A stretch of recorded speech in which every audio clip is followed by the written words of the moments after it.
Hello everyone, welcome back to my channel. तो आपने इससे पहले वाले ब्लॉग में देखा था कि हम होटल में पहुंच गए थे। तो इस ब्लॉग में मैं आपको पूरा होटल और यहाँ पे आपको क्या क्या सुविधाएं मिल जाएंगी वो सब मैं दिखाने वाली हूँ, और इसका रूम टूर भी दूंगी। और जो ये होटल है ये मंदिर से सिर्फ 200 मीटर की दूरी पे है, तो बहुत पास ही में है।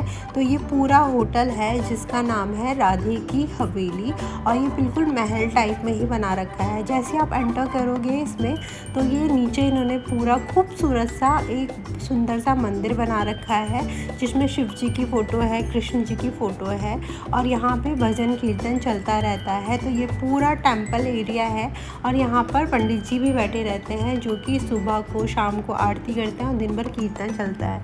यहाँ पंडित जी ने पीहू को तिलक लगाया और मोर पंख से झाड़ा दिया। तो ये बहुत अच्छी बात है कि अगर आपको यहाँ बैठ के कीर्तन में बैठना है तो आप बैठ सकते हैं।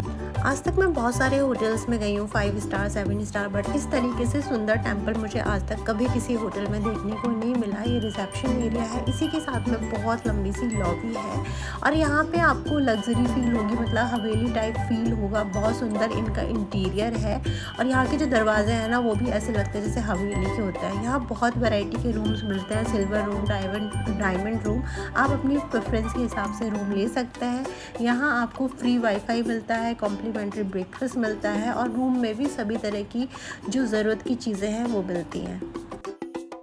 तो चलिए अब मैं दिखाती हूँ आपका अपना रूम का टूर। हमारा जो रूम था वो प्रेसिडेंटल रूम था, फैमिली स्वीट टाइप का था, इंटरकनेक्टेड था, मतलब 2 बड़े बड़े रूम एक दूसरे से अंदर से कनेक्टेड थे। तो ओपन खोला, ये रूम का व्यू था, आते ही बिगड़ गया था क्योंकि सब रेस्ट करने लग गए थे। सुबह थक गए थे तो मेरे इन लॉज लेट गए थे। तो यहाँ 2 चेयर थी, टेबल थी, साइड टेबल थी। इस रूम में फ्रिज था, टीवी था, और एक टेबल था। इन्होंने टी कॉफ़ी के लिए हमें सामान दे रखा था। ये वॉशरूम था। इस रूम का वॉशरूम थोड़ा छोटा था। रूम में आपको नॉर्मल किट मिल जाएगी, हेयर ड्रायर मिल जाएगा, और इस रूम में ना आपको बुक्स भी मिली हुई थी, मतलब, और छोटी से छोटी सारी चीज़ों का ध्यान रखा हुआ था। सुई धागा तक दिया था, अगर आपको भागवत गीता पढ़नी है तो आप पढ़ सकते हैं। तो सारी छोटी छोटी चीज़ें थी, आयरन था, प्रेस भी दे रखी थी। अभी मैं दूसरे रूम में आ गई हूँ जो कनेक्टेड है। तो यहाँ आपको 2 सोफ़े, मतलब 2 सोफ़ा चेयर मिली है, टीवी मिला है, और दोनों रूम में ना आपको राधा रानी या कृष्ण जी की हैंड पेंटिंग मिलेगी। ये दूसरे रूम का बेड है। साइड में विंडो थी तो मैंने कर्टन हटा के देखा तो काफ़ी मौसम क्लाउडी था, और जो ये रूम था ना इस पर इन्होंने 3D पेंटिंग बना रखी थी, तो बहुत सुंदर लग रही थी देख के। और ये है हमारा, अब मैं आपको इस रूम का वो दिखाती हूँ, वॉशरूम। इस रूम का वॉशरूम काफ़ी बड़ा है, और इस रूम में एक लंबा सा बड़ा सा मिरर मिला हुआ है, और 2 अलमीरा मिली हुई है जिसमें आप अपना सामान निकाल के रख सकते हैं। वैसे इन्होंने एक रैक लगेज के लिए दे रखी है। ये मैं उस रूम का फ्रिज दिखाना भूल गई थी, तो मैं यहाँ आपको फ्रिज दिखा रही हूँ। यहाँ पे फ्रिज में सिर्फ पानी की बॉटल मिली हुई थी और कुछ नहीं था। तो चलिए अब मैं दिखाती हूँ आपको दूसरे वाले रूम का वॉशरूम जो कि काफ़ी बड़ा है। इस रूम में भी आपको हेयर ड्रायर मिला है, और जो नॉर्मल शैम्पू और ब्रश की किट होती है वो मिली है। इस रूम में भी आपको बकेट भी मिली है, हैंड शावर और नॉर्मल शावर है, तो आप जिससे चाहे आप नहा सकते हैं, और 24 आवर्स ठंडा गर्म दोनों पानी आता है। तो रूम इसके काफ़ी स्पेशियस हैं और काफ़ी बड़े हैं, और आपको छोटी छोटी सारी चीज़ों का ख्याल रखा हुआ है। होटल भी देखने में बहुत सुंदर है। ये शाम का टाइम है, यहाँ मैं तैयार हो गई हूँ, और मैं इस रूम का प्राइस बता देती हूँ। 9000 समथिंग किया था हमने। इसकी साइट पे जाके ही इनको रूम बुक किया था। अब हम जा रहे हैं टेरेस, क्योंकि होटल वालों ने बोला था कि आप टेरेस पे भी जाइएगा, बहुत सुंदर टेरेस है। तो देखिए पूरी टेरेस काफ़ी बड़ी थी, और पूरे वॉल पे ना इन्होंने पेंटिंग्स कर रखी थी, तो बिल्कुल हवेली वाला लुक आ रहा था। और फिर हम टेरेस के ऊपर छोटी सी स्टेयर्स लगा के और ऊपर था, तो हम वहाँ पे भी गए। तो ऊपर जाके पूरा जो सिटी थी, पूरा शहर के नज़ारे दिख रहे थे और बहुत सुंदर लग रहा था। इस टेरेस पे आप फोटो शूट करें, हम चले गए थे दर्शन करने के लिए। तो होटल से टेरेस घूमने के बाद हम लोग मार्केट निकल गए थे और होटल से बाहर निकलते ही आपको पूरा मार्केट काफ़ी रौनक थी और मिल जाता है, पूरा मार्केट शुरू हो जाता है। तो मार्केट में काफ़ी भीड़ थी, कुछ लोग मंदिर जा रहे थे, मंदिर से आ रहे थे। और आपको बस हमने रास्ते में प्रसाद बहुत सारे शॉप्स मिल जाएंगे, इस वाले प्रसाद में पेड़ मिल जाएंगे। तो हमने बहुत तरीके का ड्राई मतलब प्रसाद यहीं से ले लिया था।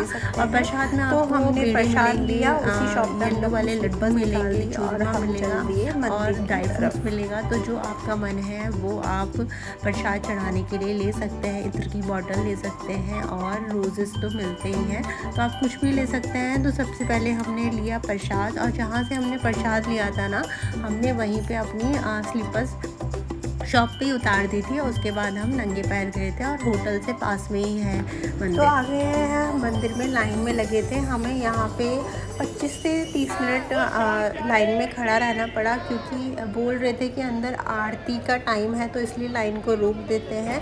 तो फिर हम अंदर गए। भीड़ काफ़ी थी, अच्छी खासी भीड़ थी, बट यहाँ पे ना इन लोगों ने अरेंजमेंट काफ़ी अच्छा कर रखा है। बहुत सारी लाइन्स की इस तरीके से रेलिंग बना रखी है, तो धक्का मुक्की नहीं होती और बहुत आराम से दर्शन हो जाते हैं। ये मंदिर के अंदर का है।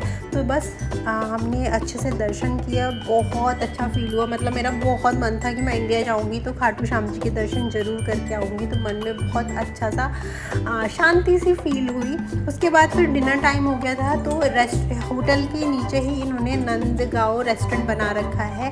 तो ये वो एरिया है जहाँ आप कुछ भी ऑर्डर करके मंगा सकते हैं, सात्विक खाना मिलता है। और इसी की साइड में इन्होंने एक हॉल में बना रखा है इस तरीके से सिटिंग एरिया। यहाँ पे आपको प्रॉपर राजस्थानी जो थाली होती है ना, वो मिलती है। नीचे बिठा के आपको पगड़ी बना के अच्छे से ये लोग थाली देते हैं। उस थाली में उन्हीं के आइटम होते हैं, हम कुछ ऑर्डर नहीं कर सकते। तो हमने सोचा नॉर्मल खाना तो खाते हैं, आज थाली खाते हैं, नॉर्मल खाना तो खाते रहते हैं। तो ये इनकी थाली थी जिसमें काफ़ी सारे आइटम थे। दाल थी, कड़ी थी, दाल बाटी चूरमा थी, पापड़ थे, गट्टे की सब्ज़ी थी, बटर मिल्क था और 2 टाइप की रोटी देते हैं, मिस्सी रोटी और तंदूरी रोटी, और खीर थी। तो काफ़ी कुछ था। तो यहाँ इस तरीके से पगड़ी बना के खाना खिलाते हैं। इसकी जो थाली की कॉस्टिंग थी वो 500 एक थाली का था। तो खाना अच्छा था। और इसी होटल में ये ऊपर एक काफ़ी बड़ा हॉल है जिसमें ये मार्केट लगता है, जिसका नाम है बरसाना मार्केट। तो वहाँ अलाउड नहीं था वीडियो बनाना, मैंने नहीं लिया।